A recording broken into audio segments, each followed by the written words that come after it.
Today, we're leaving Suburbia behind with the end of Oak Street, where one ordinary neighborhood suddenly finds itself in a very prehistoric situation.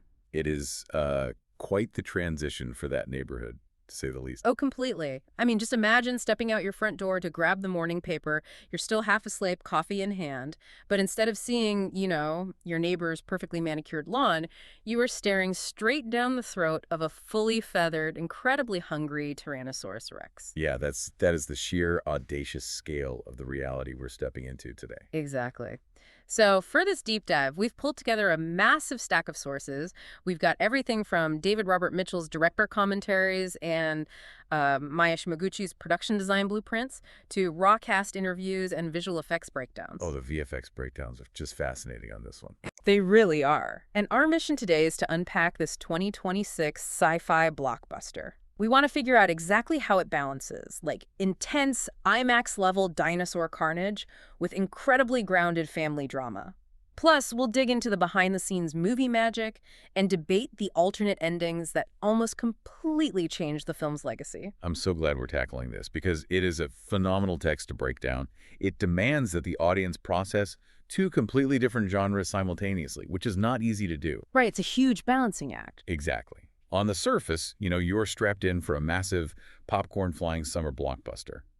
But underneath all that prehistoric spectacle, it is a surgical, almost ruthless examination of domestic life. It looks at the lies we tell ourselves just to maintain the illusion of a happy home. Which is exactly why we need to look at how Mitchell establishes the Platt family before the cosmic chaos even starts. We all know the basic premise, right? It's 1982 in the Michigan suburb of Flowervale, and the Platts are just a total mess. A total mess. They are practically falling apart at the seams. Yeah. But what struck me in the director's commentary is how Mitchell avoids just handing us a character summary. He uses visual storytelling to show us their dysfunction. Right. It's a very show-don't-tell approach. Exactly. We don't just hear that Denise, the mom, wants to escape. We literally watch her sequestered in the damp, claustrophobic basement, secretly typing a novel, physically separating herself from her family. And Greg, the dad, isn't just unemployed. We see him hurriedly stuffing a bright, humiliating pizza delivery uniform into the trunk of his car before he walks through the front door. He's just desperate to avoid any marital conflict. Which is so sad, honestly. And that visual shorthand extends to the teenagers, Audrey and Brian, as well. Yeah, you see Audrey constantly looking through her telescope. Her gaze is literally fixed on the cosmos, basically anywhere but her own house. And Brian. Brian comes home with bruised knuckles from fighting the local bully, but no one at the dinner table even asks him about it. Nobody says a word. They are the quintessential fractured nuclear family. They're completely isolated from one another, despite living under the same roof, just hiding their rot behind a white picket fence. And then, the universe decides to test their survival skills in the most literal way possible. Yeah, it really throws them into the deep end. Let's unpack the science of the inciting incident, because it's not just a random flash of light. The production notes detail this agonizingly slow build of cosmic anomalies. The tension building up to it is incredible. It really is. We get these massive, localized atmospheric pressure drops, the utilities completely shut off, and then these violent, unexplainable lightning storms start ripping across the sky. I read the VFX team actually modeled them after volcanic dirty thunderstorms. Oh, wow, that makes so much sense visually. Yeah. And the pacing of that sequence is incredibly deliberate. It establishes this creeping sense of dread before the actual mechanics of the event are revealed. Because we don't know what's happening at first. Right. We learn later that these anomalies are localized wormholes. They're essentially gravitational singularities tearing through this space-time continuum. The fabric of their reality is basically buckling under immense cosmic weight. And then the critical threshold is breached. A massive white light engulfs the area, and a literal geographical chunk of Oak Street is ripped out of 1982 and dropped 65 million years in the past. Which is just a staggering visual. Okay, let's unpack this, because suddenly this very normal family steps out of their front door and they are surrounded by a prehistoric wilderness absolutely teeming with deadly dinosaurs. It's the ultimate fish out of water scenario. It really is. And the pitch for this movie, which is just the most brilliant analogy I found in the cast interviews, was described to the actors as if the ice storm in Jurassic Park had a baby. That is painfully accurate. It's an incredibly audacious premise. To take the quiet, icy suburban detachment of an Ang Lee drama and violently smash it into a creature feature requires a director with a very specific, slightly unhinged vision. Definitely unhinged. And David Robert Mitchell's trajectory to get to this point is fascinating, right? He was essentially returning from what people call director jail. Yeah, director jail is a tough place to break out of. It really is. How did he manage to secure a budget estimated between $80 and $92 million after his last film? Because from what I read in the box office analytics, his 2018 film, Under the Silver Lake, was a sprawling LA noir that absolutely tanked financially. It was dumped onto VOD by the distributor. It did fail financially at the time, that's true, but it developed a fierce, passionate cult following. Fans praised its dense, almost paranoid attention to detail. Oh, the Reddit threads for that movie are insane. Exactly. And that obsessive world-building caught the attention of J.J. Abrams and his Bad Robot production company. They stepped in to produce this massive swing alongside Warner Bros. Wait, didn't it have a different title at first? Yeah, interestingly, the film was originally titled Flowervale Street during production to keep the twist under wraps. The studio changed it to The End of Oak Street later for marketing purposes. Ah, that makes sense. So, with that kind of Bad Robot backing, Mitchell leans incredibly heavily into the classic Steven Spielberg and Amblin entertainment cinema of the 1980s. Oh, absolutely. The DNA is everywhere. You watch this film, and the vibe of E.T., The Goonies, and Poltergeist is practically bleeding through the screen. It is dripping with nostalgia for that era of blockbusters. It's basically a love letter to that specific time in cinema. It is, but I have to push back on this approach a little bit. With so much 80s nostalgia completely saturating pop culture right now, how does Mitchell avoid this just feeling like an AI Spielberg bot generated it? We've seen kids on bicycles facing sci-fi threats a million times. Why isn't this just a cheap imitation? That is the crucial distinction, and it's where Mitchell's specific directorial voice really comes into play. If we connect this to the bigger picture of his filmography, he isn't mimicking Amblin. He is actively subverting its core tropes. Subverting them how, exactly? Well, Spielberg often used the suburbs as a place of wonder that is interrupted by the extraordinary. Mitchell filters that 1980s Americana through his own deeply cynical lens. He exposes the marital strife, the quiet desperation, and absolute selfishness hiding in these neighborhoods. Right. It's not all sunshine and sprinklers. Exactly.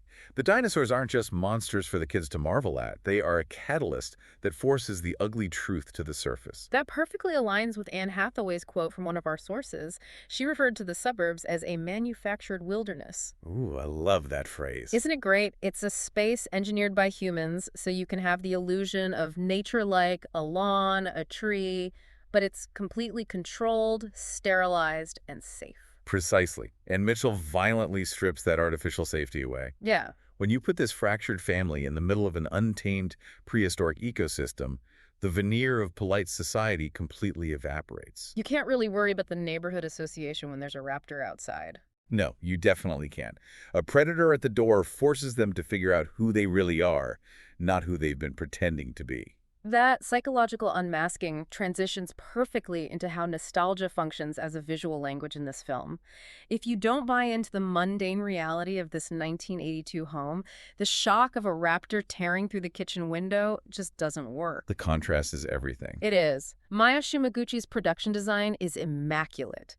The blueprints show they didn't just build a generic house. They sourced period-accurate materials. It's in the hyper-specific details down to those heavy, frosted yellow water glasses on the dinner table. Those glasses are a perfect example. They look like they were pulled straight from the set of Close Encounters of the Third Kind. Yes, exactly. The authenticity of the physical environment really grounds the actors. And Michael Giacchino's score does the same thing orally. He utilizes these boisterous brass and sweeping strings that instantly evoke John Williams. It gives it that grand cinematic sweep. Right, which subtly tricks the audience into feeling a sense of safety right before the rug is pulled out. But visually, there's a specific technique that really stood out to me in the cinematography breakdowns. Mike Gelakis relies heavily on split diopter shots. Oh, the split diopter stuff is brilliant. For those who aren't huge cinema nerds, can you break down exactly what a split diopter is doing to the image? Because it's a very specific retro look. Sure. A split diopter is basically a piece of half-convex glass that attaches to the front of the camera lens. It essentially allows the camera to hold focus on two completely different planes of depth at the exact same time. So like the front and the back of the room. Exactly. You can have an object or a person near inches from the lens in perfect focus while simultaneously keeping a subject far in the background in crisp focus, and the middle distance between them is completely blurred out. That's such a cool visual trick. It is. Brian De Palma made this technique famous in the 70s and 80s in thrillers like Blowout and Carrie. He used it to create a deep sense of unease and paranoia.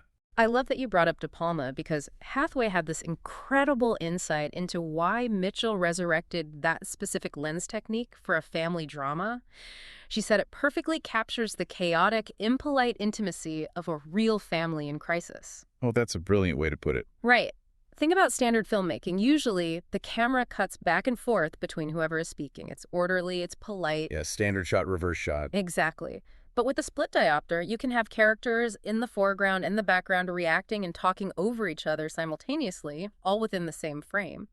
Kids don't politely wait their turn to speak when they are terrified. They definitely do not. It creates this overlapping, claustrophobic, messy reality. It visually traps the plats in the frame together. And that claustrophobic tension inside the house is vital because we have to talk about the external threats.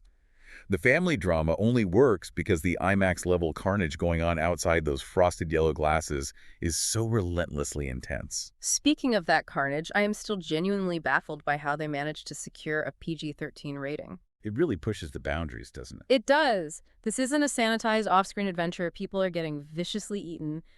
Where exactly is the line between an ambulant adventure and pure survival horror in this film? The line is incredibly thin, and Mitchell towing that line is what elevates the tension. What makes the creature design so menacing is the absolute commitment to modern scientific accuracy. Right. We're not dealing with the scaly lizards of the 90s. No, we are looking at fully feathered dinosaurs, which move with this terrifying bird-like twitchiness. But Mitchell also understands that horror isn't always loud. Like the Titanoboa scene. Exactly. He uses specific set pieces to manipulate the audience's heart rate. There's an agonizingly long, silent scene where a giant, stealthy, prehistoric snake slithers through the plat-sledded living room. I held my breath the entire time watching that. Same. There are no roars. Just the sound of displaced water and the characters trying desperately not to breathe. That scene is terrifying. But then he completely flips the script and injects this wild, almost pitch-black absurdity into the horror. He really shifts the tone there. Yeah, there's that incredible wide shot of a massive, indifferent brontosaurus casually eating out of an overturned neighborhood ice cream truck. And meanwhile, a house is just burning to the ground in the background. It is objectively hilarious, but it doesn't break the tension. It doesn't break the tension because the actors are treating the threat with absolute deadly seriousness. Their reactions anchor it. Right. And achieving that level of terror on screen required a highly unorthodox approach on set before the visual effects were added. Oh my God, the behind-the-scenes reality of those dinosaur attacks is pure comedy. According to the VFX breakdowns, they didn't just use, like, tennis balls on sticks. No, they went a much weirder route. Here's where it gets really interesting. Picture this. You have a quiet suburban street set built in Georgia, and charging down the manicured lawns are stunt performers dressed head to toe in full gray leotards that completely cover their faces. To gray blobs running at them. Yes. And they are holding these long metal pipes with foam dinosaur heads on the end, practicing halting, prancing dinosaur movements between takes.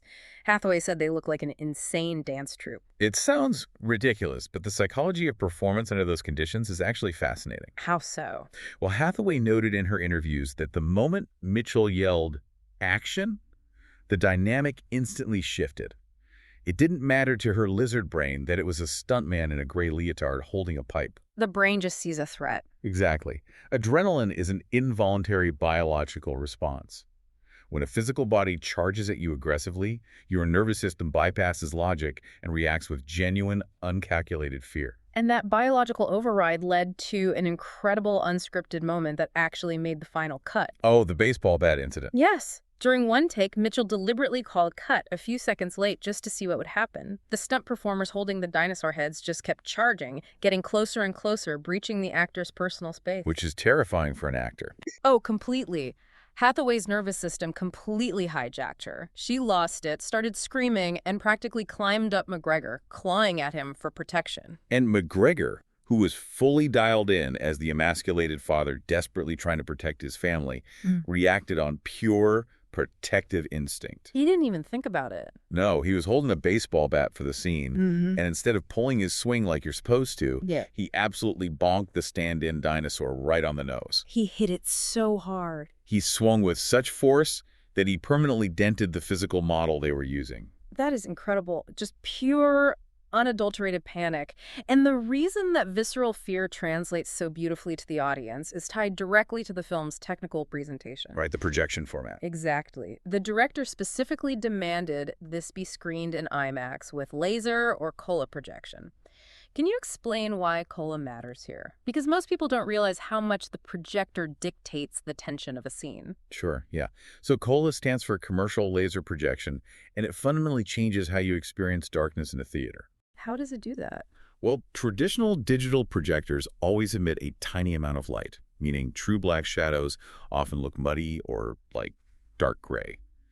COLA uses laser light sources that can achieve absolute pure black on screen. The contrast ratio is staggering. So the darks are actually pitch black. Exactly. So when a feathered raptor is emerging from the deep shadows of a suburban garage, the darkness on screen is absolute. You literally cannot see the creature until it reaches the light. That's terrifying. It is. Combined with the immersive sound design, where you hear the distant, muffled screams of neighbors before a deafening silence sets in, it creates a definitive, deeply stressful cinematic experience. Which brings us to the climax. You are completely emotionally invested in this family, making it out of those pure black shadows. And the end of Oak Street pulls off a pretty brilliant narrative pivot in its third act. The whole time travel twist. Yeah, utilizing a time travel mechanic that feels very reminiscent of Back to the Future. The family realizes that the localized wormholes, the same cosmic anomalies that brought them there, are the key to escaping the Mesozoic era. But it's a desperate, bloody retreat. Extremely bloody. During a massive final attack, Greg is seemingly killed holding off the pack to protect the family. In a last-ditch effort, Denise and the kids manage to throw themselves through one of the collapsing wormholes. And here's the twist regarding the temporal mechanics. They don't just jump back to the exact moment they left in 1982. Right. They arrive exactly 20 minutes before the neighborhood originally vanished. But they are miles away from Oak Street. This creates an immediate problem of logistical geography. Denise realizes they physically do not have the time to steal a car or run back to the neighborhood to pull Greg out of the chaos before the cosmic blast hits. They are completely helpless. Until she spots a payphone. And this is where the script's setup pays off brilliantly. It all comes together. It does. Earlier in the movie, we learned Greg's embarrassing secret, that he's working as a pizza delivery driver to keep the lights on. Denise uses the payphone, calls the local pizza parlor, and places an order to be delivered to a location far outside the Oak Street blast radius. It is a masterful piece of screenwriting. She weaponizes the very job that was causing friction and shame in their marriage to save his life. By placing that order, she ensures Greg gets dispatched out of the neighborhood just minutes before Oak Street vanishes. It's so smart. She also uses her last few minutes of change to call and warn a few key neighbors, like the local librarian who helped her earlier, and surprisingly, the aggressive neighbor whose kid was bullying her son. But she can't save everyone. That deliberate thematic choice grounds the ending in reality. But interestingly, Ewan McGregor confirmed in a recent press junket that the original ending was vastly different and significantly darker. Wait, really? How much darker? Oh, they almost went incredibly bleak. In the original script, when Denise and the kids jumped through the wormhole, they didn't end up 20 minutes early in 1982. Where did they go? The temporal logic went haywire, and they went too far back in time, ending up stranded with early American settlers. Oh, wow. And what about Greg? Greg stayed dead in the Cretaceous period. That is brutal. Yeah, the filmmakers ultimately changed it in post-production because they realized test audiences needed a more hopeful, crowd-pleasing conclusion after being put through such an intense emotional wringer. I have to challenge that studio logic, though.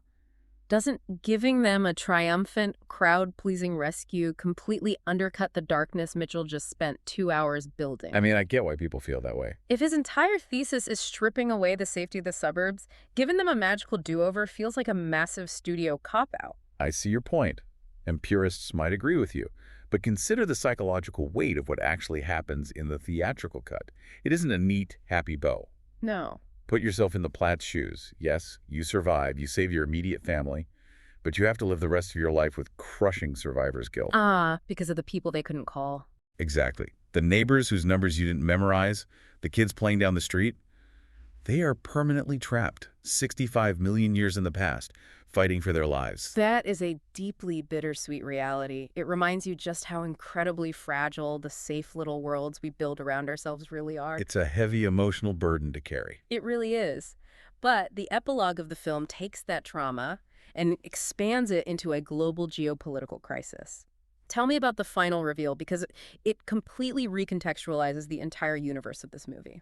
The film ends by panning out from the Platt family to the aftermath of the neighborhood's disappearance. The U.S. military swoops in and completely cordons off the massive smoking crater where Oak Street used to be. Like a full quarantine zone. Exactly. And in the final frames, we learned that the military has successfully captured several of the living dinosaurs that slipped through the collapsing wormholes into 1980s America. Which leaves us with a truly staggering thought experiment. It does. We're in 1982, the height of the Cold War nuclear arms race. If U.S. military scientists are suddenly actively studying living prehistoric megafauna and the actual mechanics of space-time anomalies, what does the future of that alternate timeline look like? The butterfly effect is unimaginable. Right. Imagine the Reagan administration weaponizing a T-Rex or attempting to use cosmic wormholes to outmaneuver the Soviet Union. The entire trajectory of human technological, biological, and geopolitical history would be fundamentally, irrevocably altered. And that wraps our journey down Oak Street. If you enjoyed this episode, follow Roll Credits and share it with your fellow movie fans. And let us know what film we should cover next, old or new. We'll be back soon with more trivia, more movie magic, and hopefully a much safer neighborhood.